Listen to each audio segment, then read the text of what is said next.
Rising stars Asia കപ്പിൽ ബംഗ്ലാദേശിനെതിരായ super ഓവറിൽ ടൂർണമെന്റിൽ മിന്നും ഫോമിലുള്ള വൈഭവ് സൂര്യവംശിയെയും പ്രിയാൻഷ് ആര്യയെയും ബാറ്റിംഗിന് ഇറക്കാത്തതിലാണ് വിമർശനം ശക്തമാകുന്നത്.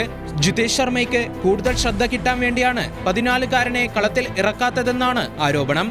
വൈഭവിനെ പിന്തുണച്ചും ജിതേഷിനെ വിമർശിച്ചുമാണ് സാമൂഹ്യ മാധ്യമങ്ങളിൽ പോസ്റ്റുകൾ.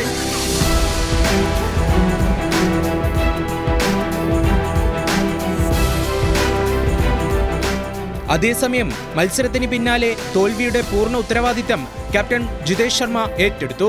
സൂപ്പർ ഓവറിൽ ആരൊക്കെ ഇറങ്ങണമെന്ന് ടീമായി എടുത്ത തീരുമാനമായിരുന്നുവെന്നും അവസാന തീരുമാനമെടുത്തത് താൻ തന്നെയായിരുന്നുവെന്നും ജിതേഷ് വ്യക്തമാക്കി.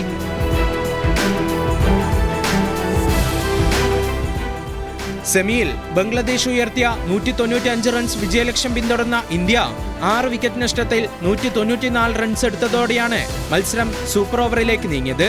സൂപ്പർ ഓവറിൽ ടൂർണമെന്റിൽ ഉടനീളം സ്ഥിരത പുലർത്തിയ വൈഭവ് സൂര്യവംശിയെയും പ്രിയാൻഷ് ആര്യയെയും പ്രതീക്ഷിച്ചവരെ ഞെട്ടിച്ചുകൊണ്ടാണ് നായകൻ ജിതേഷ് ശർമ്മയും രമൺദീപ് സിംഗും കളത്തിലെത്തിയത്.